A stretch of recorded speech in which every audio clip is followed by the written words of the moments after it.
মসজিদে নববীর সামনে ধ্বনিত হচ্ছে ফজরের আজান। আজ ঈদুল ফিতরের সকাল। হযরত আনাস রাদিয়াল্লাহু তাআলা আনহু হেঁটে চলছিলেন মসজিদের পাশ দিয়েই।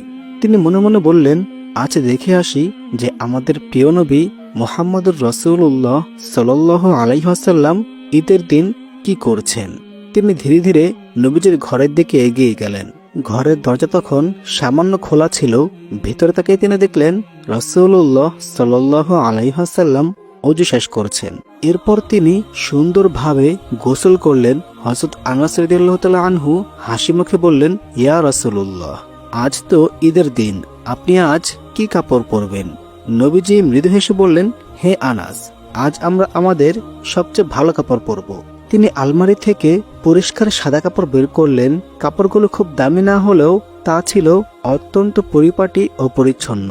তিনি জামা পরলেন ও মাথায় পাগড়ি বাঁধলেন।